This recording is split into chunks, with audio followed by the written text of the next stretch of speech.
5 अगस्त की दोपहर की बात है जब पूरी दुनिया में कुछ ही सेकंड, कुछ ही मिनटों में कुछ वीडियो तेजी से वायरल हो जाते हैं कि गंगोत्री से पहले एक कस्बा है धराली गांव। उसके ऊपर खीर गंगा में अचानक बादल फटता है, खीर गंगा उफान पर आती है और एक बसावट जो है वो मलबे में तब्दील हो जाती है। इन 2 ढाई महीनों में काफी कुछ वहां पर गुजरा है। सरकार ने बंद सड़कों को खोला है, चार धाम यात्रा फिर से शुरू की गई है, वो यात्रा खत्म होने वाली भी है।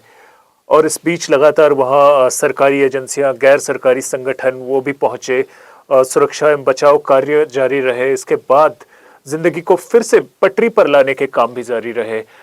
इसी सिलसिले में वहां पर इस सब के बीच क्या हो रहा है, क्या उम्मीदें हैं अभी लोगों की वहां पर, इन सभी बातचीत के लिए हमारे साथ विशेष मेहमान आए हर्षिल से, जो इन दिनों का आपदा के बाद से ही लगातार क्षेत्र में खोज एवं बचाव कार्य में अपनी महत्वपूर्ण भूमिका निभाते रहे। उसके बाद बेपटरी हुई जिंदगी को वापस पटरी पर लाने के लिए भी अलग अलग संगठनों के साथ मिलकर वहां पर काम कर रहे हैं। हमारे साथ है माधवेंद्र रावत जी, हर्षिल से हैं। स्वागत है आपका पेन पॉइंट में। धन्यवाद। माधव भाई, ये सब कुछ सब लोगों ने देखा, खैर जो आपदा आई और जो उसमें नुकसान हुआ, उसके बाद शुरुआती जो इनिशियल डेज थे उसके रेस्क्यू ऑपरेशन के या सड़कें खोलने के, ये तो सबने देखा, अखबारों ने छापा, सब तक पहुंची। अब जो मैं जानना चाह रहा हूं ना कि अब क्या जिंदगी है वहां पर, अब कैसी जिंदगी है? क्या वो निराशा अभी भी पसरी हुई है जो उस समय उसके बाद उपजी थी? गहरे घाव लोगों को मिले थे, या लोग थोड़ी सी अपनी लाइफ को पटरी पर लाने की कोशिश करते हुए दिख रहे हैं? जी देखिए, जो ये भीषण आपदा आई थी 5 तारीख को, बाकी जो आपने बताया है कि सभी कुछ हुआ, उसमें रेस्क्यू हुआ और लोगों ने खोजबीन की और तमाम तरह की कोशिशें हुई है और जो काफ़ी सफल भी रहा ये रेस्क्यू का अभियान, बहुत जल्दी से गवर्नमेंट द्वारा किया गया। अब जो वर्तमान में एक बसावट थी धराली की, जो पूरा आपने देखा होगा कि एक बाज़ार था पूरा वॉश आउट हो गया है और हर्सिल में भी, हर्सिल के लिए भी एक थ्रेड बना हुआ है क्योंकि हर्सिल का भी एक पोर्शन बहा है उसमें और एक शहर को, हर्सिल के शहर को भी एक खतरा है।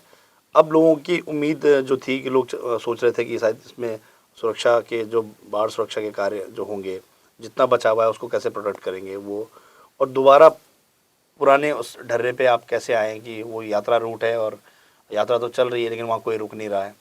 अब इसी बीच ये सब जब चल रहा था तो सेब का सीज़न भी स्टार्ट हो गया और सेब में भी वहाँ काम कर रहे हैं लोग और लोग चाहते हैं कि पुरानी तरीके से फिर बसावट वहाँ पर हो जाए और उसके लिए लोग कर रहे हैं। अब निराशा तब ज़्यादा होती है जब धीरे धीरे वक्त निकलता जाता है। अब जैसे ये यात्रा आप बता रहे हैं कि यात्रा भी अब ख़त्म होने वाली है, तो उसके बाद क्या? उसके बाद विंटर टूरिज़्म वहाँ चलता था और आपको पता है कि न्यू ईयर के लिए हर्सिल एक डेस्टिनेशन बन गया था और अब लोग इस धराली में तो निराशा है, आसपास के क्षेत्र में भी उसका इम्पैक्ट पड़ा है। तो लोगों को बड़ी आशंका है कि अगर वहाँ पर सुरक्षा के कार्य अगर ये नहीं हुए तो उस पर बहुत असर पड़ेगा। तो लोग उम्मीद कर रहे हैं कि जल्द से जल्द वहाँ पर सुरक्षा के कार्य हों या नदी को चैनलाइज हो, जो मलबा नदी में पड़ा हुआ है, जो खतरा है अगली बार के लिए, वो कम से कम इस बार का शुरुआत हो जाती है तो लोगों को उम्मीद जगेगी एक। जी, अच्छा, आपने कहा था कि लोग चाहते हैं कि जहाँ बसावट है, जो जहाँ मलबा आया हुआ है, वो लोग फिर से बसना चाह रहे हैं वहीं पे। तो पहले भी सवाल उठते रहे इस पूरी आपदा में कि वो जो फ्लड एरिया था उसके ऊपर पूरा बाजार बसा हुआ था, और जैसे आपकी माने कि लोग फिर से वहीं बसना चाह रहे हैं, तो एक तरह से फिर से उस आपदा को निमंत्रण देने जैसा नहीं है? देखिए, ये बात तो होती रहती है क्योंकि ये तो एक अंतहीन बहस है कि पहले क्या था और अब क्या है, जैसे अंडा और मुर्गी वाला है।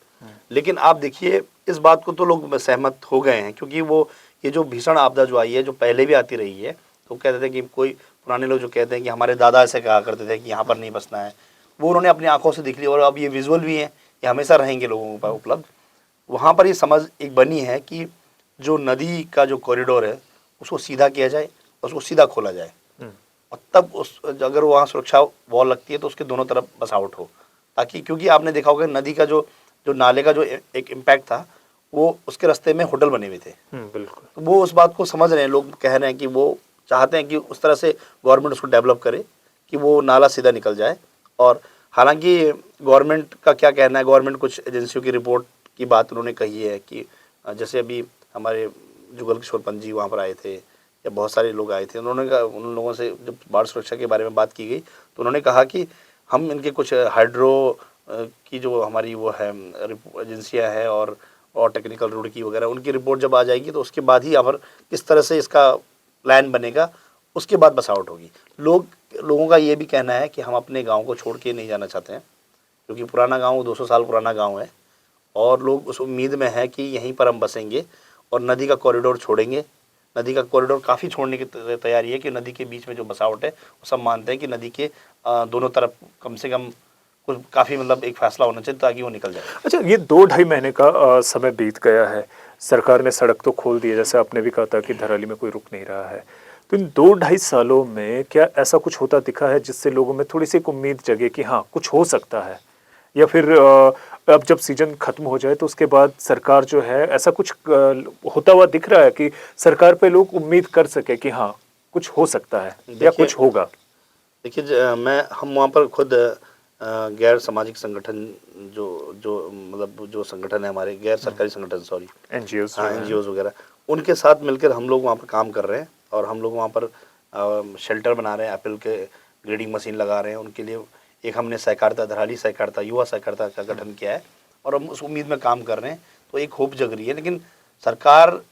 का एक अपना तरीका होता है। सरकार के जितने भी लोग अभी तक आए हैं, चाहे वो सिंचाई विभाग के प्रमुख हो या वो अलग अलग टाइप के साइंटिस्ट हो या मुख्यमंत्री जी आए या विधायक आए हैं या अभी हम कर्नल साहब भी आए थे, कर्नल कोटियाल साहब, जब सरकार ने उनको भेजा था उससे पहले डॉक्टर आशीष चौहान के साथ एक टीम बनी थी उनकी, यहाँ के राज्य की एक टीम बनी थी और केंद्र की टीम भी 2 बार आ चुकी है। हाँ, लगातार तो सबका लगातार वहाँ पर आ रही है। इसका मतलब तो ये है कि उनको बसाने की बात वो कर रहे हैं। वो देख रहे हैं कि भविष्य में कोई ऐसी चीज़ ना हो कि अब उन्होंने आनंद फानन में उन्होंने कोई काम किया और भविष्य में दोबारा ऐसी घटना हो गई। मतलब तो सरकार हाँ, जल्दबाजी में नहीं है, जल्दबाजी नहीं करना चाह रही है, वो चाह रही और है ये लोग समझ रहे हैं, ये लोग समझ रहे हैं। हाँ, तो लोग ये बात को समझ रहे हैं, इस बात को भी कि हाँ इस तरह से बसावट की जा सकती है, इतना जल्दी ये होगा नहीं।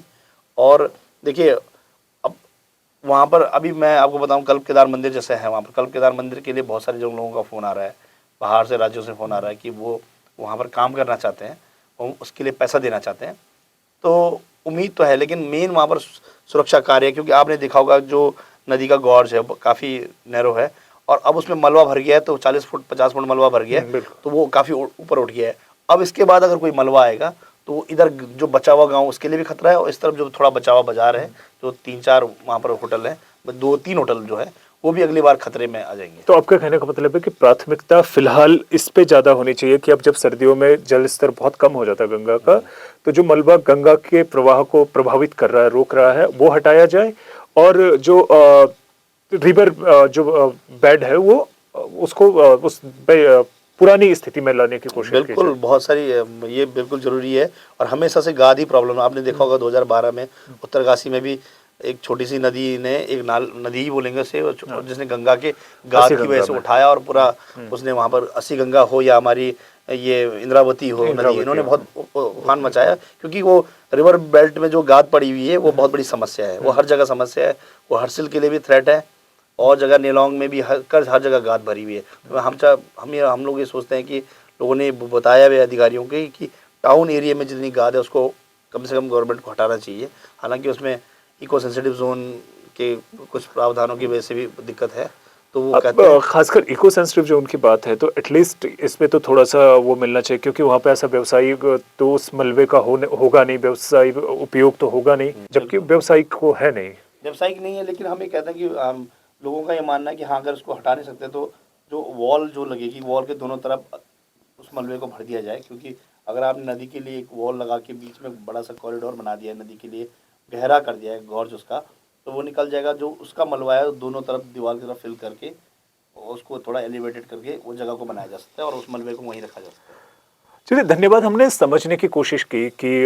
धराली में किस चीज़ की प्राथमिकता है। अक्सर हम देहरादून में बैठ के ये सोच रहे थे कि हो रहा है, क्या हो रहा है, कैसा हो रहा है। माधवेंद्र जी ने बड़ा स्पष्ट तरीके से बताया कि वहाँ के लोगों की जो पहली अभी ज़रूरत है वो सुरक्षा को लेकर चिंतित है और सुरक्षा के लिए नदी में प्रोटेक्शन वाल, नदी में सुरक्षात्मक कार्य किए जाने नितांत आवश्यक है, जिससे